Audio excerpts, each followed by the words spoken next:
창세기 27장 26절부터 읽겠습니다. 그의 아버지 이삭이 그에게 이르되 내 아들아 가까이 와서 내게 입맞추라. 그가 가까이 가서 그에게 입맞추니 아버지가 그의 옷의 향취를 맡고 그에게 축복하여 이르되 내 아들의 향취는 여호와께서 복 주신 밭의 향취로다. 하나님은 하늘의 이슬과 땅의 기름짐이며 풍성한 곡식과 포도주를 내게 주시기를 원하노라. 만민이 너를 섬기고 열국이 내게 굴복하리니 네가 형제들의 주가 되고 내 어머니의 아들들이 내게 굴복하며 너를 저주하는 자는 저주를 받고 너를 축복하는 자는 복을 받기를 원하노라. 이삭이 야곱에게 축복하기를 마침에 야곱이 그의 아버지 이삭 앞에서 나가자 곧 그의 형 에서가 사냥하여 돌아온지라. 그가 별미를 만들어 아버지에게로 가지고 가서 이르되 아버지여 일어나서 아들이 사냥한 고기를 잡수시고 마음껏 내게 축복하소서. 그의 아버지 이삭이 그에게 이르되 너는 누구냐? 그가 대답하되 나는 아버지의 아들 곧 아버지의 맏아들 에서로 소이다. 이삭이 심히 크게 떨며 이르되 그러면 사냥한 고기를 내게 가져온 자가 누구냐? 네가 오기 전에 내가 다 먹고 그를 위하여 축복하였은즉 그가 반드시 복을 받을 것이니라. 에서가 그의 아버지의 말을 듣고 소리내어 울며 아버지에게 이르되 내 아버지여 내게 축복하소서. 내게도 그리하소서. 이삭이 이르되 내 아우가 와서 속여 내 복을 빼앗았도다. 에서가 이르되 그의 이름을 야곱이라 함이 합당하지 아니하니까 그가 나를 속임이 이것이 두 번째니이다. 전에는 나의 장자의 명분을 빼앗고 이제는 내 복을 빼앗았나이다. 또 이르되 아버지께서 나를 위하여 빌 복을 남기지 아니하셨나이까? 이삭이 에서에게 대답하여 이르되 내가 그를 너의 주로 세우고 그의 모든 형제를 내가 그에게 종으로 주었으며 곡식과 포도주를 그에게 주었으니 내 아들아 내가 내게 무엇을 할 수 있으랴? 에서가 아버지에게 이르되 내 아버지여 아버지가 빌 복이 이 하나뿐이리까? 내 아버지여 내게 축복하소서. 내게도 그리하소서 하고 소리를 높여 우니 그 아버지 이삭이 그에게 대답하여 이르되 내 주소는 땅의 기름짐에서 멀고 내리는 하늘 이슬에서 멀 것이며 너는 칼을 믿고 생활하겠고 내 아우를 섬길 것이며 내가 매임을 벗을 때에는 그 멍에를 내 목에서 떨쳐버리리라 하셨더라. 그의 아버지가 야곱에게 축복한 그 축복으로 말미암아 에서가 야곱을 미워하여 심중에 이르기를 아버지를 곡할 때가 가까웠은즉 내가 내 아우 야곱을 죽이리라 하였더니 맏아들 에서의 이 말이 리브가에게 들림에 이에 사람을 보내어 작은 아들 야곱을 불러 그에게 이르되 내 형 에서가 너를 죽여 그 한을 풀려 하니 내 아들아 내 말을 따라 일어나 하란으로 가서 내 오라버니 라반에게로 피신하여 내 형의 노가 풀리기까지 몇 날 동안 그와 함께 거주하라. 내 형의 분노가 풀려 내가 자기에게 행한 것을 잊어버리거든 내가 곧 사람을 보내어 너를 거기서 불러오리라. 어찌 하루에 너희 둘을 이르랴? 리브가가 이삭에게 이르되 내가 햇사람의 딸들로 말미암아 내 삶이 싫어졌거늘 야곱이 만일 이 땅의 딸들 곧 그들과 같은 햇사람의 딸들 중에서 아내를 맞이하면 내 삶이 내게 무슨 재미가 있으리까? 아멘. 예, 반갑습니다. 오늘도 주님과 함께 또 복되고 즐거운 날 되기를 축복합니다. 이제 야곱이 아버지를 속이고 에서의 축복을 빼앗고 결국에는 삼촌 라반 집으로 도망가는 이야기입니다. 믿음의 가정에서 일어난 일이라고는 믿기지 않을 정도로 이런 일이 어떻게 있을 수 있을까? 쌍둥이가 태어났는데 아버지는 큰아들만 사랑하고 엄마는 둘째만 사랑하고 그렇게 편애하고 또 엄마가 둘째 아들과 함께 형과 아버지를 속이고 또 형은 동생을 죽이겠다 그러고 동생은 또 외삼촌 집으로 도망가고 거의 콩가루 집안이라고 할 수 있는 참 어떻게 믿음의 집에서 이럴 수 있을까 싶은 그런 내용입니다. 그 내용을 자세히 보면 이제 이삭이 늙어서 아마 거의 실명 가까운 그런 상황이 된 것 같아요. 또 그래서 이제 내가 죽게 되었으니 내 아들 장자 에서에게 내가 축복하고 이제 가야겠다 하는 마음으로 별미를 만들어 오라고, 네가 들에 나가서 사냥해서, 에서는 사냥꾼이니까 사냥해서 맛있는 고기 요리를 좀 만들어 다오. 그걸 먹고 내가 너를 축복해야겠다. 예, 알겠습니다 아버지 하고 사냥을 하러 간 사이에 그의 아내였던 리브가가 그 얘기를 듣고는 계략을 꾸미죠. 야곱을 불러서 내가 요리를 만들어 줄 테니까 그 요리를 가지고 아버지에게 가서 네가 에서라고 속이고 아버지의 축복을 받아내라. 목적은 선합니다. 왜냐하면 이미 쌍둥이를 잉태했을 때 하나님께서 말씀하셨거든요. 큰 자가 작은 자를 섬길 것이라고. 그러니까 리브가는 분명히 그 말씀대로 될 줄로 믿고 또 그 말씀대로 되어야 한다고 생각을 하고는 반드시 이 야곱이 이삭의 축복을 받아야 된다, 이런 생각을 갖고 있었던 거죠. 목적은 선하지만 사실 방법이 옳지 않았습니다. 남편을 속이는 것, 사람을 속이는 것은 옳지 않은 방법이었죠. 아무튼 그렇게 해서 이제 엄마가 시키는 대로 야곱은 염소를 가져오게 하고 또 요리를 만들어줘서 이삭에게 갖다 주고 축복을 받아내게 합니다. 어쩌면 하나님은 이삭이 속도록 그냥 리브가와 야곱의 그 계략에 속아 넘어가도록 내버려 두셨는지도 몰라요. 만약에 그렇지 않았더라면 하나님께서 이삭에게 정신을 차리게 해서 야, 이 나쁜 놈들아 하면서 다 알아챘을 텐데 전혀 알아채지 못하고 이삭이 그냥 야곱을 축복하는 걸 보면 원래 하나님은 계획했던 대로 야곱이 복을 받도록 그렇게 그냥 내버려 둔 걸로 보여집니다. 야곱이 털 문제를 제기하죠. 형에서는 털이 많은 사람인데 아버지가 나를 만져보고 야, 너 왜 이렇게 털이 없냐, 왜 이렇게 매끈매끈하냐 하면 어떡합니까? 라고 했더니 리브가가 또 그에 대해서도 얘기를 해주죠. 에서의 옷을 대신 입고 염소 새끼 가죽으로 팔과 목을 감싸고 별미와 떡을 가지고 가라. 그대로 시키는 대로 합니다. 그리고 야곱이 에서라고 아버지 이삭에겐 제가 형 큰아들 에서입니다 라고 속이고는 마음껏 음식 먹고 축복을 해달라고 얘기를 합니다. 어떻게 이렇게 빨리 잡았냐 했더니 하나님이 순조롭게 만나게 해주셔서 아주 완벽한 연기를 하는 거죠. 그래서 이제 이삭이 의심이 가는 거죠. 의심이 가서 이제 만져보는데 이제 털이 있으니까 아, 맞구나 생각을 하고 약간의 의심을 떨치지는 못해요. 음성은 야곱인데 손은 에서의 손이로다. 의심이 가기는 가요. 21절에 보시면 이삭이 야곱에게 이르되 내 아들아 가까이 오라. 내가 과연 내 아들 에서인지 아닌지 너를 만져보리라 하고 만져보고는 음성은 야곱의 음성이나 손은 에서의 손이로다 하면서 그냥 속아 넘어갑니다. 뭐 일부러 속은 것인지는 모르지만 그리고 이제 분별하지 못하고 축복을 해버리죠. 그리고 다시 한번 또 확인을 합니다. 24절에 네가 참 내 아들 에서냐? 그가 대답하되 그러하니이다. 몇 번 확인을 하지만 뭐 아니란 얘기를 안 하죠. 맞습니다. 에서 맞습니다. 그리고 야곱을 축복합니다. 그 축복의 내용이 27절부터 29절까지 쭉 나오고 있죠.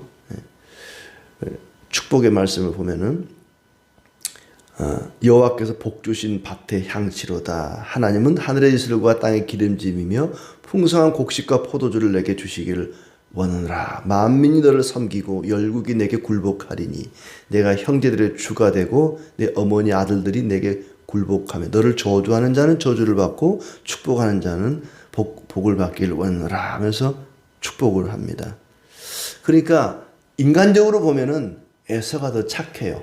아버지가 고기 먹고 싶다 그러니까 사냥하러 가서 열심히 고기 잡고 있는데 이 야곱은 어머니와 함께 아버지를 속입니다. 물론 어머니가 또 주도하기는 했어요. 엄마가 주도하는 대로 그냥 이 야곱은 따라가기만 한 것 같아 보이는데 참 둘을 놓고 보면은 야곱은 사기꾼입니다. 발을 붙잡는 자였잖아요. 이름 자체가. 그러니까 에서가 원통하면서 그 이름이 야곱이라고 하는 것이 맞습니다. 아버지 그 사기꾼, 붙잡는 자, 늘 남을 속이려고 하는 사기꾼. 야곱이라는 말 자체가 사기꾼 아니겠어요? 나중에 이제 이름을 이스라엘로 바꿔주잖아요. 그러니까 그 둘을 놓고 볼 때는 에서가 훨씬 착해요. 그러나 구원은 착함으로 얻는 것이 아니라 하나님의 은혜로 택함 받은 자가 얻는 것이기 때문에 하나님은 에서가 아니라 야곱을 택하신 거죠. 그렇게 해서 야곱이 축복을 받고 돌아갑니다. 그 뒤에 에서가 사냥을 하고 돌아와서 별미를 만들어서 이삭에게 갖다 주면서 축복을 요구하죠. 이삭이 깜짝 놀라서 야, 이미 다른 사람을 다 축복해버렸다. 네게 줄 축복이 없다 했더니 에서가 통곡을 하면서 자기에게도 복을 달라고 축복해달라고 요청을 합니다. 네 아우가 속여 복을 다 뺏어가 버렸다. 에서가 야곱을 원망하면서 또 빌 복을 남기지 않았냐고 묻습니다. 왜 복을 다 줘버렸습니까? 혹시 남겨놓은 복은 없습니까? 내가 야곱을 너의 주로 세웠다. 내게 할 수 있는 것이 없다 하고 계속해서 축복해달라고 하니까 축복을 하긴 하는데 38절부터 보면은 39절에 보면은 이건 축복이 아니라 저주에 가까운 말을 하고 있습니다. 내 주소는 땅의 기름짐에서 멀고 내리는 하늘 이슬에서 멀 것이다. 그러니까 기름지도 않고 이슬도 내리지 않는 땅에 거주하게 되고 칼을 믿고 생활하겠고 네 아우를 섬길 것이다. 너는 네 아우를 섬기게 될 것이다. 이게 축복이 아니라 거의 저주죠. 네가 네 아우를 섬기게 될 것이다. 야곱을 에서가 증오합니다. 그걸 리브가가 듣고는 두 아들을 하루에 다 잃을 수는 없다 하고 자기 오라버니 라반에게로 도피를 시키죠. 에서의 화가 풀릴 때까지만 다녀오너라 하고 보내게 됩니다. 참 어찌 보면은 야 이런 집안도 다 있나 싶을 정도로 집안이 네 사람 사는데 참 굉장히 화목하지를 못한 것 같아요.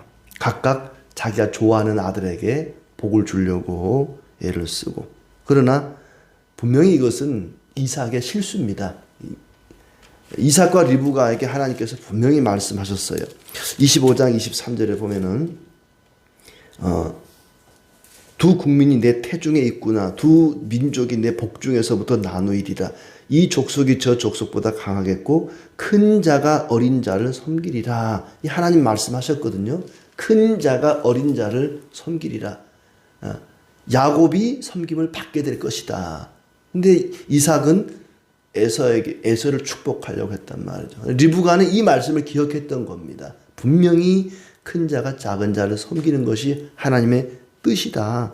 하나님의 뜻은 작은 자에게 있었는데 이삭은 형 에서를 축복하려고 했던 것입니다. 에서를 보면은 26장 맨 마지막 35절에 보면 34절 35절에 에서가 부모의 반대에도 불구하고 헷족 속의 여인을 아내로 맞이한 것 때문에 이삭과 리브가의 마음에 근심이 되었습니다. 그러니까 에서는 애시당초 하나님의 뜻과는 거리가 먼 그런 삶을 살고 있었던 것이죠. 부모의 반대에도 이방 여인과 결혼을 하고 그러니까 리브가는 안 되겠다. 남편 이삭을 속여서라도 야곱이 축복을 받도록 하겠다. 그것이 하나님의 뜻이다. 그러니까 리브가가 남편을 속이긴 했지만은 그녀는 하나님의 뜻을 쫓아가려고 했던 것이죠. 어떻게 해서든지 일이 하나님 뜻대로 돼야 된다. 그렇게 부모의 편애와 또 형제들의 경쟁으로 인해서 집안이 엉망진창이 되어버렸습니다. 33절 말씀을 한번 다시 한번 보면은 이삭이 심히 크게 떨며 이르되 그러면 사냥한 고기를 내게 가져온 자가 누구냐? 내가 오기 전에 내가 다 먹고 그를 위하여 축복하였은즉 그가 반드시 복을 받을 것이니라. 비록 자신이 실수로 야곱을 축복했지만 더 이상 이 축복은 물릴 수가 없다. 야곱이 반드시 복을 받게 될 것이다. 하나님의 축복은 에서가 아니라 야곱에게 주어진다. 내가 실수했지만, 내가 잘못했지만 반드시 야곱이 복을 받게 될 것이다.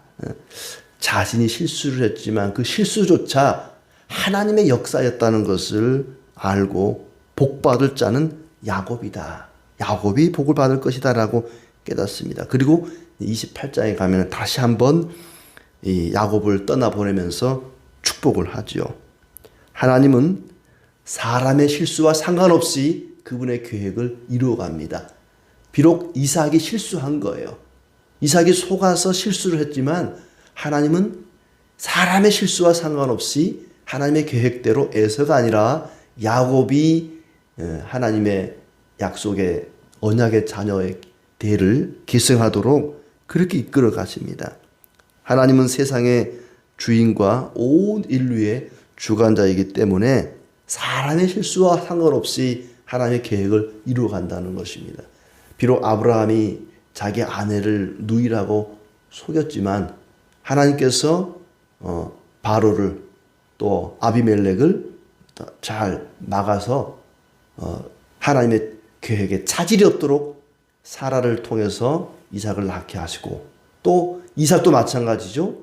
이삭도 자기 아내를 리브가를 누이라고 속였지만 거기에 문제가 없도록 하나님이 다 막아주셔서 하나님의 계획대로 이루어갔습니다. 그러니까 사람의 실수와 사람의 실패에도 불구하고 하나님은 하나님의 뜻과 계획을 하나님이 원하시는 대로 이루어가시는 분입니다. 만약에 사람이 실수하고 사람이 실패할 때 하나님의 계획에 차질이 있다면 우리가 그분을 어떻게 신뢰하고 어떻게 믿고 의지하겠습니까? 그분은 하나님이 될 수가 없죠. 하나님은 인간의 실수와 실패에 상관없이 하나님의 계획대로 모든 것을 이루어 가신다. 비록 이삭이 하나님의 뜻을 제대로 알지 못하고 뭐 알았는지 몰랐는지 모르지만 아무튼 실수를 했지만은 그 실수조차도 하나님은 이용하셔서 야곱이 약속의 대를 이어가도록 그렇게 이끌어 가십니다. 하나님을 의지하고 우리가 하나님을 신뢰할 수 있는 것은 하나님은 실수하지 않으신 분이시기 때문에 그렇습니다. 또 한 가지는 이삭이 자기가 실수를 했다는 것을 알아챘을 때 야곱이 축복을 받는 것이 드러난 거예요. 자기 실수로 인해서 이게 하나님 뜻이었구나. 에서가 아니라 야곱이 이 대를 이어가는 것이 하나님의 뜻이었구나라고 하는 것이 드러날 때에 자기 생각을 돌이킵니다. 내가 실수했다. 이 축복 취소. 야곱에게 한 축복은 취소. 다시 에서를 축복할 거야. 이렇게 자기의 뜻을 돌이키지 않고 그냥 하나님의 뜻에 순종해 간다는 거예요. 반면에 악한 자는 자기의 잘못을 알더라도 돌이키질 않습니다. 내가 실수하고 실패한 걸 알더라도 자기의 뜻을 돌이키지 않지만 하나님의 사람은 하나님의 뜻이 드러날 때 자기 뜻을 돌이킨다는 거예요. 자기가 에서에게 축복을 하려고 했었는데 하나님의 뜻이 야곱을 축복하는 것이었다는 것이 드러나니까 야곱을 축복하는 것이 맞구나. 에서야, 내가 너를 축복할 수 없다. 네가 동생을 섬기게 될 것이다 라고 분명히 선을 합니다. 우리가 잘못한 것, 우리가 실수한 것이 드러날 때에 기꺼이 내 뜻을 버리고 하나님의 뜻대로 살아가는 것. 아버지여, 나의 원대로 마옵시고 아버지의 뜻대로 되기를 원하나이다. 주님께서 그렇게 말씀하신 것처럼 우리는 내 뜻이 아니라 하나님의 뜻대로 되기를 기도해야 할 것입니다. 아무쪼록 내가 실수하고 실패해도 하나님은 모든 것을 하나님의 계획대로 인도하신다는 것을 믿고 오늘도 하나님만을 신뢰하고 의지하며 믿음으로 살아가기를 바랍니다.